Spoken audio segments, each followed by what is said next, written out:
भारत के हौसले की बड़ी वजह यह है कि इस देश में 1.25 अरब आबादी का अपना अपना हिस्सा है, अपना अपना हक है और यह दुनिया का सबसे बड़ा लोकतंत्र है, जहां जनता की सरकार होती है, जनता का देश होता है। जबकि चीन में हर जगह पीपल्स नजर आता है। People's liberation army, people's bank of China, people's daily China से लेकर पीपल्स रिपब्लिक ऑफ चाइना, हर जगह पीपल्स जरूर मौजूद होता है। पीपल्स यानी आम लोग। चीन ये बताने की कोशिश करता है कि चीन में सब कुछ आम आदमी के हाथ में है, जबकि हकीकत में चीन की कम्युनिस्ट पार्टी अपनी आवाम से गुलाम की तरह व्यवहार करती है। और यही वजह है कि लोकतंत्र की ललकार से बीजिंग बहुत चक्का रह गया है। अब आपको भारत की संसद से गूंजी वो आवाज सुनाते हैं जिससे आपको सुनना बहुत जरूरी है। सुनना इसलिए जरूरी है क्योंकि भारत की बदली हुई नीति अब संसद की दीवारों पर लिखी जा चुकी है। अभी की स्थिति के अनुसार चाइनीज साइड ने येलेशी और अपने अंदरूनी क्षेत्रों में बड़ी संख्या में सैनिक टुकड़ियां और गोला बारूद मोबिलाइज किया हुआ है।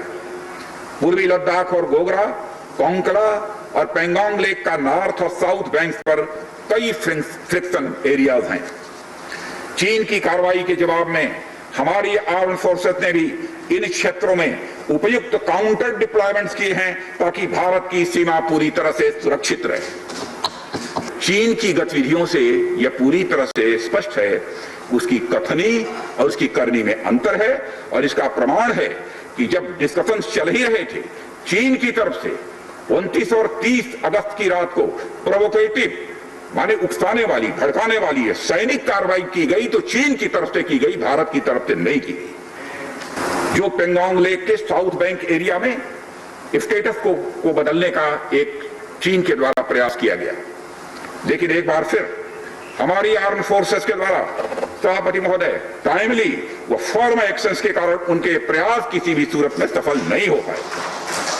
चीन की कार्रवाई से हमारे विभिन्न द्विपक्षीय समझौतों के प्रति उसका डिसरिगार्ड दिखता है।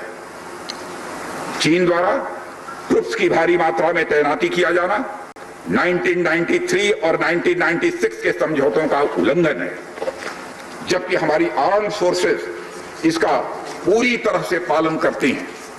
तथापि इस वर्ष हाल की घटनाओं में चाइनीज फोर्सेस का वायलेंट कंडक्ट सभी म्यूचुअली एग्रीड नॉर्म्स का यह पूर्णतया उल्लंघन है। चीन द्वारा एक बहुत ही वायलेंट फेस ऑफ की स्थिति 15 जून को गलवान में क्रिएट की गई।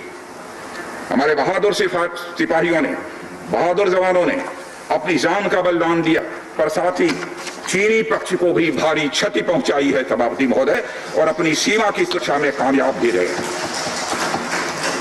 हमारे बहादुर जवानों ने जहां संयम की जरूरत थी वहां संयम रखा, और जहां शौर्य की जरूरत थी वहां शौर्य का भी प्रदर्शन किया।